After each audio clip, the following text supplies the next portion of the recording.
우리는 내가 믿는 하나님께서 어떤 상황에서 움직이실까 하는 그런 주제로 같이 은혜를 나누고자 합니다.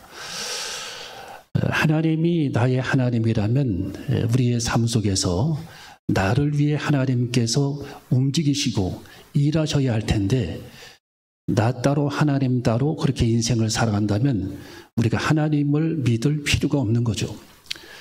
하나님은 살아계신 분이고 지금껏 역사하셨고 2000년 전부터 뿐만 아니라 창세 때부터 하나님은 일하시고 우주를 건설하시고 지구촌을 창조하시고 인간을 창조하시고 또 동식물을 창조하신 하나님은 지금도 하나님이 살아계신 그런 존재를 우리들에게 날마다 보여주시는데, 우리는 하나님이 살아계신 그런 존재를 내가 체험하면서 하나님이 살아계시구나 하는 것을 날마다 우리는 느끼고 피부에 와닿는 그런 하나님을 체험하며 살아가고 있습니다.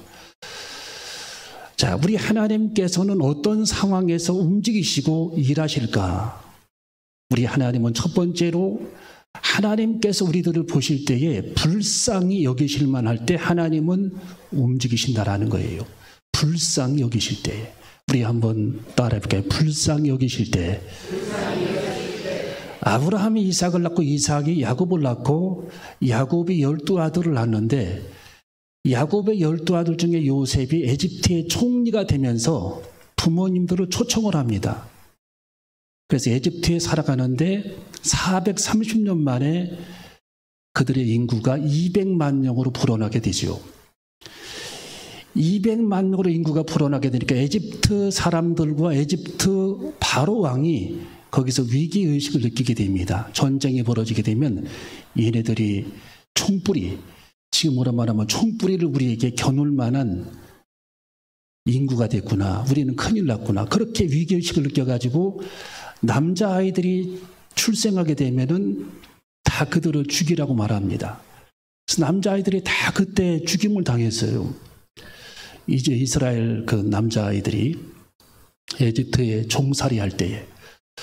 그래서 이 모세의 어머니도 아들을 낳는데, 이 아들이 태어났는데 남자로 태어났기 때문에 얘를 어떻게 숨길까 해가지고 장롱에 숨기고 서랍장에 숨기고 애를 출생하자마자 숨겨서 키웠는데 3개월간을 들키지 않고 얘를 키웠습니다. 3개월간. 몇 개월간이요? 3개월간을 어떻게 해가지고 얘를 달래서 숨기고 키웠는데 더 이상은 이제 얘를 키울 수가 없고, 목소리도 더욱 우렁차지고 우는 소리가 우렁차지니까 어머님이, 모세의 어머니가 자포자기한 그런 상태에서 이 아이를 갈대 상자에다 넣고 역청을 칠해서 물이 들어오지 못하게 해서 나일강에 얘를 띄워버립니다. 나일강에. 참 기구한 그런 역사이고 기구한 그런 운명입니다. 참 어려운 시절에 살았던 사람들의 절절한 그런 이야기가 성경에 기록이 되어 있는 겁니다. 그리고서 이 모세의 어머니는 멀리 가 있고 모세의 누이가 그 아이를 숨어서 지켜보고 있습니다. 어떻게 되나? 우리 내 동생이 어떻게 될까? 살아있을까? 숨어서 지켜보고 있는데, 에집트의 바로 왕의 딸 공주가 이 시녀들을 데리고 왁자지껄하게 해변가에 그 나일 강가로 그들이 막 달려오면서 날씨가 더우니까 목욕하러 거기에 왔다가 시녀들이 발견을 하고 공주에게 보고를 합니다. 어린 아이가 울고 있습니다. 갈대 상자에 들어 있습니다. 바로 왕의 딸 공주가 분명히 히브리 사람일 거다. 이스라엘 사람이라는 거죠. 상황을 이미 다 아니까. 그러면서 이 아이를 어떻게 할까 궁리하다가 이 공주가 그 아이를 건져내라 해서 건져냈어요. 이때 모세의 누님이 딱 그 현장에 등장을 해가지고 젖을 어떻게 먹일 건데요? 바로왕의 딸 공주가 글쎄 젖을 먹여야 되는데 유모를 구해야 되는데 어떻게 하면 좋겠는가? 얼른 이 모세의 누님이 제가 유모를 구해다 드릴까요? 좋은 생각이야.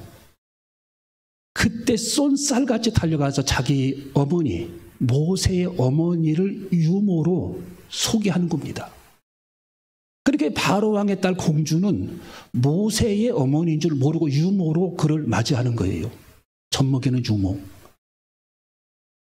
월급을 주면서 젖을 먹이게 합니다. 이 모세의 어머니는 자기 정체를 숨긴 채 모세를 자기 젖을 물려 먹여 키우면서 히브리인의 교육을 시키게 되는 거예요. 너는 히브리인이야. 이스라엘 사람이라는 거죠. 우리 민족은 여기서 종살이하고 있잖아. 이런저런 상황에서 너를 내가 띄웠는데 너는 이렇게 해서 살아났고 내가 너에게 지금 젖을 먹이고 있고 이 정체를 숨긴 채 지금 너를 키우고 있으니 그렇게 알고 믿음을 지키고 히브리인의 정체성을 잃어버리지 말고 너는 살아가야 한다 하면서 이 모세의 어머니 요게벳이 계속 교육을 시키는 겁니다. 여러분이 성경을 읽으면서 여러분이 느꼈는지 모르겠지만 하나님께서 어쩌면 그 바로 왕의 딸 공주의 마음을 그렇게 변화시키셨을까?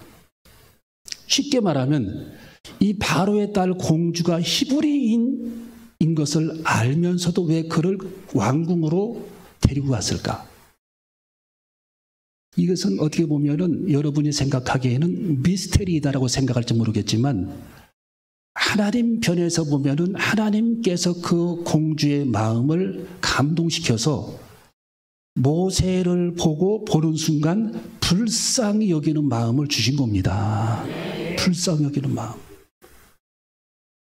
두 번째, 하나님께서 그 상황까지는 이해하겠는데 이 바로 왕이 그를 왕국으로 데려올 수 있도록 허락하신 것도 이것도 미스테리예요. 이율배반적인 이야기잖아요. 남자아이를 죽이라고 말할 때는 언제고 그를 받아들이라고 말한 것은 이율배반적인 사건입니다. 우리는 그렇게 느끼지만 하나님 편에서 보면은 하나님께서 바로 왕의 마음을 움직이셔가지고 모세를 불쌍히 여기도록 하시는 마음을 주셨다라는 겁니다. 여러분, 우리가 사람을 불쌍히 여길 때에 기적이 일어나는 겁니다. 여러분이 남편, 아내, 여러분의 가족들, 교우들, 여러분의 거래처, 여러분이 아는 사람들, 여러분이 마음의 폭을 넓혀서 불쌍히 여길 때에 하나님의 기적이 일어나는 거예요. 불쌍히 여길 때. 최종적으로 하나님께서 여러분들을 불쌍히 여길 때에 하나님께서 기적을 행하시는 거예요. 하나님이 여러분들을 불쌍히 여기실 때 하나님께서 모세를 불쌍히 여기셨기 때문에 하나님께서 요게벳을 불쌍히 여기셨기 때문에 그런 사지에서 나일강에서 하나님이 그를 건져내신 사건을 통해 하나님께서 모세를 불쌍히 여기셨구나. 하나님께서 모세를 불쌍히 여긴 것은 지금 거기서 종살이하고 채찍이 맞으면서 벽돌을 찍어내는 노예 생활하는 이스라엘 백성들을 불쌍히 여기셨기 때문에 하나님께서 모세를 살리셨구나 하는 것을 우리는 알게 되는 겁니다. 여러분, 사람을 표면적으로 여러분이 바라보시지 마시고 이면세계, 나와 똑같이 더위를 느끼고 추울 때 추위를 느끼고 힘들 때 고통을 느끼는 사람, 하나님의 형상을 담은 그런 인간 존재, 이 사람을 여러분들이 마음속 깊이 불쌍히 여기는 마음을 여러분이 가져야 한다는 거예요. 이것이 하나님의 뜻이라는 거예요. 불쌍히 여기는 마음. 불쌍히 여길 때 하나님의 기적이 나타나게 되는 것입니다. 불쌍히 여길 때 하나님의 보좌가 움직이는 것입니다. 우리들이 사람을 긍휼히 여기고 불쌍히 여길 때에 하나님의 기적이 나타나게 되는 것입니다. 여러분, 오병이어의 기적이 왜 나타나게 됐죠? 이스라엘 백성들이 예수님 말씀 듣겠다고 멀리 10리, 20리, 40리, 50리 길을 걸어서 굶주린 배를 움켜쥐고 그들이 산을 올라올 때에 우리 주님께서 성경에 보니까 저들을 불쌍히 여기사 그랬어요. 그러면서 하나님의 오병이어 기적이 나타나게 되는 겁니다. 저들을 불쌍히 여기사. 하나님께서 불쌍히 여기실 때에만 하나님 보호자가 움직여지는 거예요. 하나님께서 그 문제를 해결하시는 겁니다.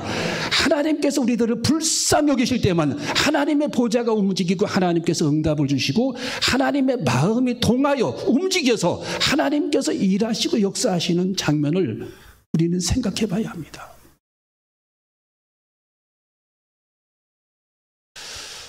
제가 어제 밤에도 보니까 밤 10시까지 막 교회가 흔들흔들할 정도로 기도하는 팀들이 있던데, 하나님이 불쌍히 여길 때는요, 사모하는 마음, 배를 움켜쥐고 하나님의 말씀을 들으려고 그 먼 길을 걸어왔던 5,000명의 이스라엘 백성들의 마음이 우리에게도 있어야 된다는 거예요. 우리에게도.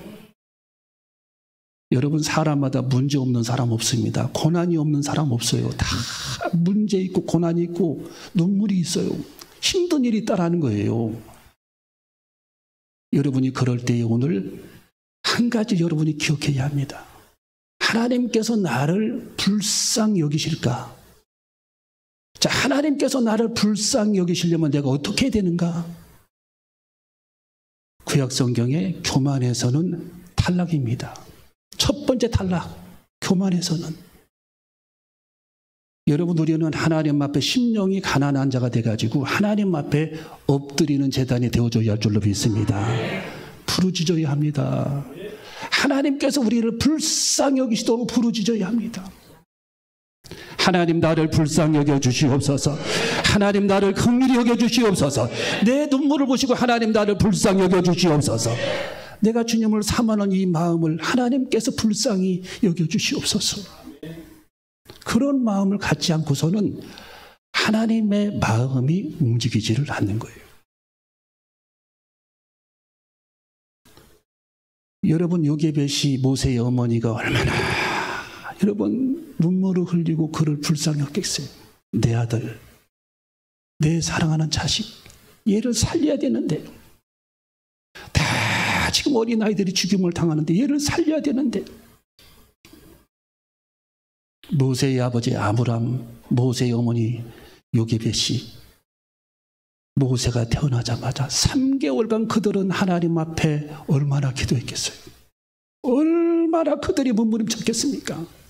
장롱에 숨기고 커튼으로 숨기고 타올로 싸서 그를 숨기고, 왜? 목소리가 새어나가지 않도록. 발각이 되면 온 가족이 몰살당하는데 얼마나 그들이 애태우며 하나님 앞에 부르짖었겠습니까? 여러분이 주님이 여러분들을 보실 때에 불쌍히 여기는 마음이 있어야 합니다. 아, 얘 눈물, 이렇게 부르짖어 간구하는 소리, 이렇게 주님을 사모하는 마음, 우리 주님의 시선이 여러분들에게 떠나지 않도록 우리는 주님을 바라봐야 합니다. 나의 영혼이 잠잠히 하나님만 바라미요,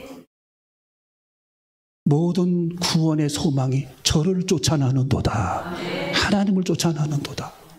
하나님께서 구원하시고 모든 문제의 해답은 하나님께서 갖고 계시기 때문에 우리는 하나님의 마음을 움직이기 위해 하나님 앞에 부르짖죠. 그리고 하나님을 사모하는 마음, 십자가를 바라보며 하나님 앞에 사모하며 기도하는 마음,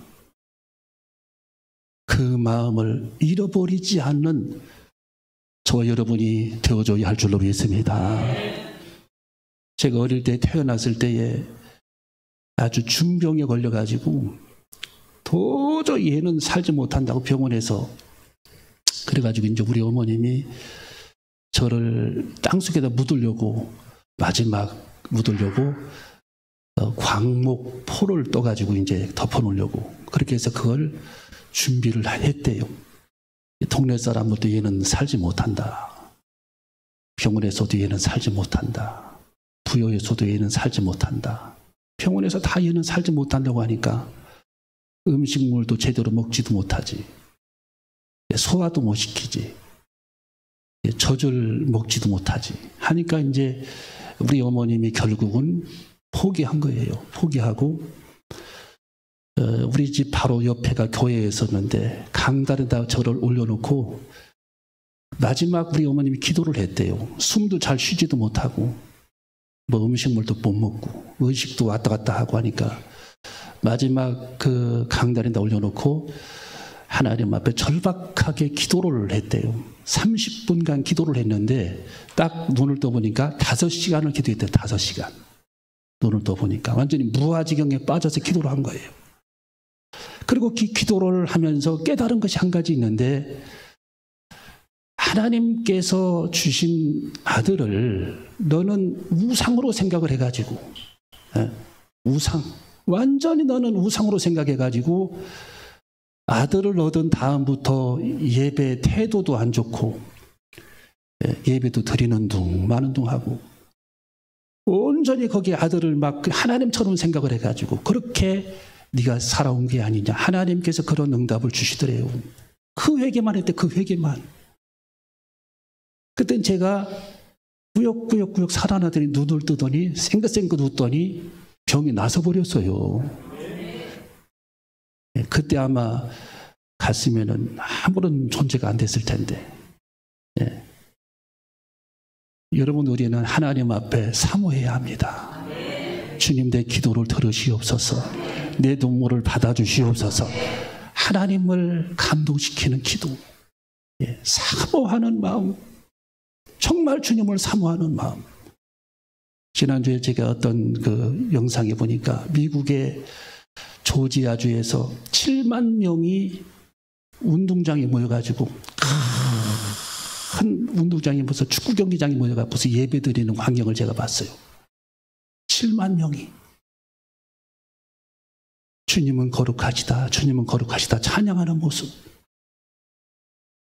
여러분, 우리나라 국민들이 지금 그렇게 주님을 열망하는지 저는 묻고 싶어요. 여러분, 우리는 이 시대에 정말 이 세계가 아슬아슬하게 걸어가는 이 시대에 주님을 열망하는 믿음을 회복해야 할 줄로 믿습니다. 우리는 주님을 사랑하는 그 첫사랑을 회복해야 할 줄로 믿습니다. 하나님 앞에 첫사랑이 회복되기를 원합니다. 하나님은 첫사랑을 회복하게 도와주시옵소서. 내 나태한 마음, 게으른 마음을 하나님께서 회복시켜 주시옵소서. 지금 미국에도 이 기후변화 때문에 지금 난리가 났어요. 예. 지난주에 뉴스 보니까 캘리포니아주 지금 여름이잖아요. 거기도 여름이거든요. 폭설이 냈어요. 폭설이. 지난주에 캘리포니아주 7cm 폭설이 내렸어요. 있을 수가 없는 그런 일들이 지금 세계 곳곳에 벌어지고 있는 겁니다. 기진, 기근, 전염병. 성경 마태복음 24장에 나온 그대로 주님의 시계가 점점 다가가고 있는 거예요. 12시 5분 전. 여러분, 그것도 중요하지만 우리들이 주님 앞에 갈 시간이 너무도 짧은 시간입니다. 30년 산다고 해도 29,000일밖에 안 돼요. 예배 드릴 수 있는 시간은 1,500번밖에 안 됩니다. 이 시간이 지금 너무 짧은 시간, 너무 짧은 시간을 우리는 살아가고 있는 거예요. 그런데 이 짧은 시간, 내가 주님을 외면한다면, 내가 주님을 향한 시선을 떼어버린다면 과연 하나님께서 나를 불쌍히 여기실까? 내가 과연 하나님 앞에 갔을 때에 내가 구원받은 그런 목숨인가? 여러분, 우리는 본질을 잘 살펴볼 수 있는 저와 여러분이 되어줘야 할 줄로 믿습니다. 여러분, 오늘 여기 성경을 읽어봅니다. 자, 4절, 5절, 읽어봅니다. 4절, 5절 읽어봅니다. 시작.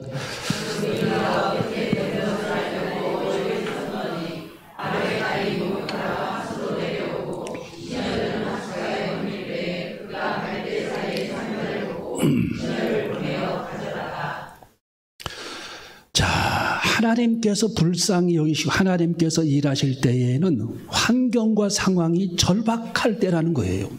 우리 한번 따를까? 환경과 상황이 절박할 때. 자, 하나님의 자녀가 너무도 절박한 그런 상황이 발생했다면 하나님은 움직이십니다. 여러분 너무 걱정하지 마세요. 네? 하나님의 자녀가 상황이 절박하면 하나님께서 움직이는 겁니다.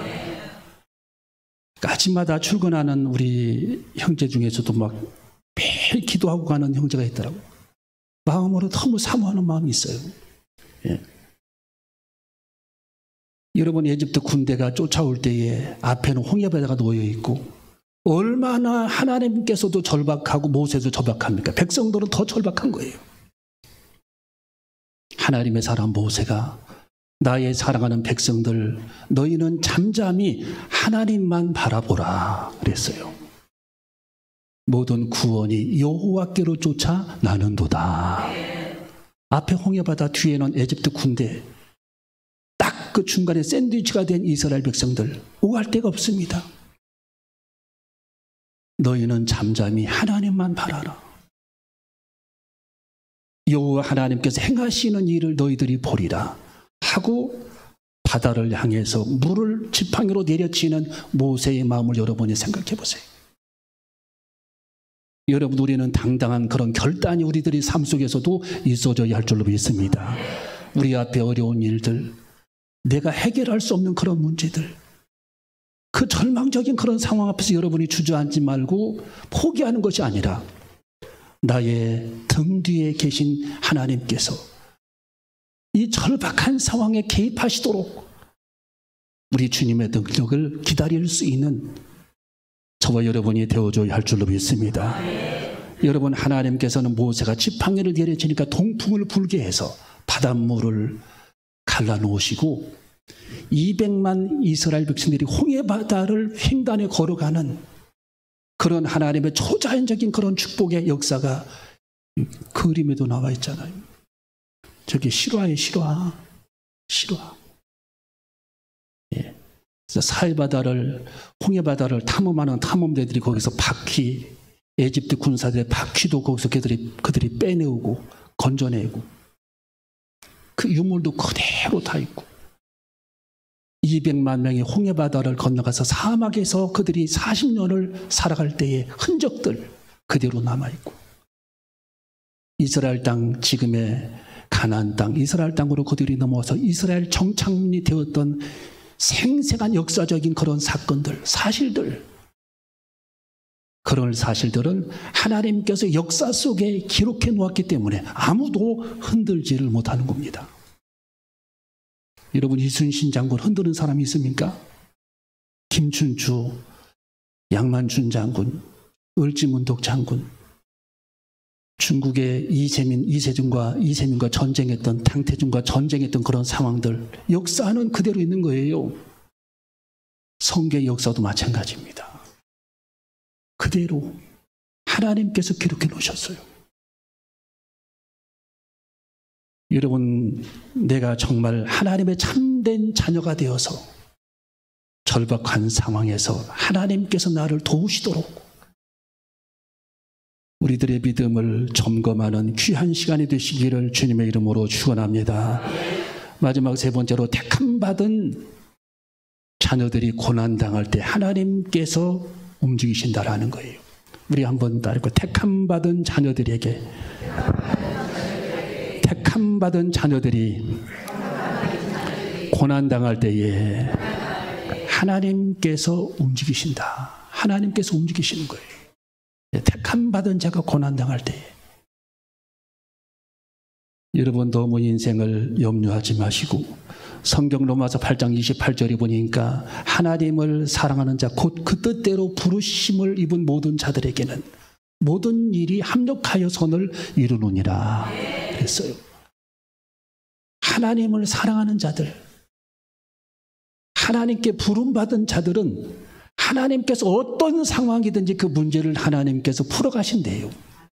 하나님이. 왜? 하나님을 사랑하는 자니까. 그 뜻대로 부르심을 입은 자니까. 하나님께서 모든 상황을, 절망적인 그런 상황에 우리는 낙심하지만 하나님께서 결국은 그 문제들을 풀어가신다는 겁니다. 여러분, 내가 하나님을 사랑하는 자인지, 내가 주님을 정말 사모하는 자인지. 예. 여러분, 중국에는 6.25 사변 전에 국공내전이 있었습니다. 국민당과 공산당 간의 전쟁이죠. 7년간 있었어요. 국공내전. 공산당의 총수는 모택동, 국민당의 총수는 장개석입니다. 자, 저기 나와 있는 장개석하고 부인이 옆에 나와 있는 저 부인이 누구냐? 송미령. 제가 중국에 가보니까 저 사람을 송미령이라고 하지 않고 대만에 가보니까 쑥메이링 그렇게 얘기하대요. 송미령. 한국 사람들은 송미령이라고 얘기하는데 저 송미령이라고 하는 저 부인이 굉장한 그런 신앙인이었습니다. 미국에서 공부를 했고 그 미국에서 공부할 때 신앙생활을 아주 돈독히 잘했는데 중국에 왔을 때에 장개석이 저분에게 청혼을 했어요. 청혼. 예. 근데 저 송미령은 마음이 전혀 없어요. 계속 사람을 보내서 청혼을 합니다.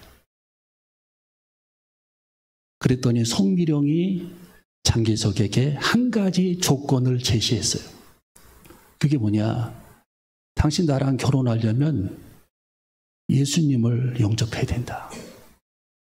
그렇지 않으면 나는 당신하고 결혼을 할 수 없다. 나는 아무런 미련이 없다. 예수님을 영접해라. 해가지고 바로 장개석이 예수 그리스도를 영접을 합니다. 그리고 이 장개석이 계속 부인의 신앙을 영향을 받아가지고 신앙이 부쩍부쩍 자라게 돼요. 장개석이. 그러고서 이제 국공내전을 하면서 이제 대만까지 이제 밀려났는데 이 장개석이 대만으로 건너갈 때 중국에 있는 모든 보석이니 박물관에 있는 것들을 다 가지고 대만으로 건너갑니다. 그래서 나라를 세워요, 거기서. 저 대만은 그래서 민주주의입니다. 민주주의. 공산국가가 아니에요, 거기는. 민주국가를 세운 거고 모택동은 반대로 중국 땅에서 공산국가를 세운 거예요, 공산국가. 여러분, 저 송미령이라고 하는 저분이 기도한 내용을 보면은요, 저분의 소망이 대단했습니다. 어떤 소망이 있었냐? 하나님, 내 남편 장개석을 통해서 전 중국 땅이 복음의 나라가 되게 하여 주시옵소서. 하나님의 나라가 되게 하여 주시옵소서. 하나님에게 나라를 바치게 하여 주시옵소서. 지금 사람들이 역사를 쫙 연구해 보니까 저분이 정권을 잡아가지고 중국 땅에서 총통이 되었다면 중국은 아마 거의 미국하고 대등한 그런 나라가 됐을 겁니다. 지금 학자들이 다 그렇게 얘기를 해요. 예. 공산국가가 되지 않았다면 지금 대만도 선진국이 돼버렸는데 저분이 대만에 가가지고 대만을 잘 키우고 신앙의 자유를 거기 줬잖아요. 선진국이 됐어요. 그 토대를 마련한 사람입니다.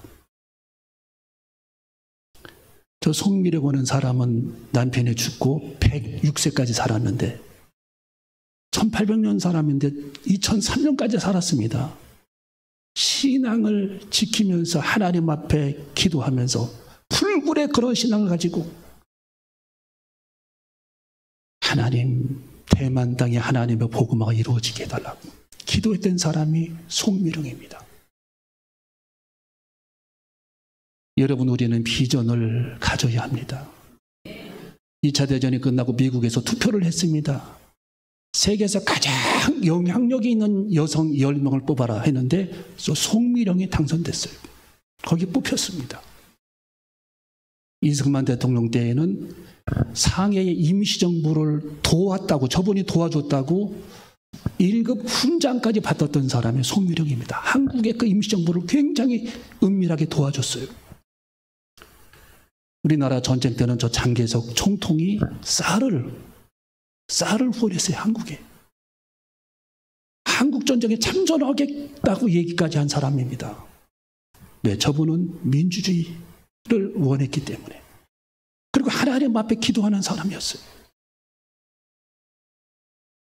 여러분, 우리는 주님께, 저 송유령이 하나님께서 이 대만 사람들을 불쌍히 여기시고 중국 사람들을 불쌍히 여겨달라고 기도했던 것처럼 우리도 하나님 앞에 이 짧은 인생을 살아가는 그런 여정에 하나님, 나를 불쌍히 여겨주세요. 하나님, 내 삶을 긍휼히 여겨주세요. 내 눈물을 보시고 나를 불쌍히 여겨주세요. 내 기도를 들으시고 하나님, 나를 긍휼히 여겨주세요. 성 안토니오가 세상을 떠날 때, 103살의 세상을 떠날 때에 마지막 제자들이 안토니오의 성자에게 유언을 부탁을 했습니다. 안토니오 성자는 한마디로 한 개만 유언을 했어요. 한 가지만. 너희들이 사랑하는 나의 제자들, 너희들이 하나님 앞에 기도로 청원하지 아니하면 하나님이 너희들을 긍휼히 여기지 아니하신다. 하나님 앞에 기도의 사람이 되라고 말씀을 마지막 전하십니다. 여러분, 우리는 주님 앞에 긍휼히 여김을 받는, 그래서 하나님께서 움직이시고 나를 위해 일하시는 그런 축복을 누리는 저와 여러분이 되시기를 주님의 이름으로 축원합니다.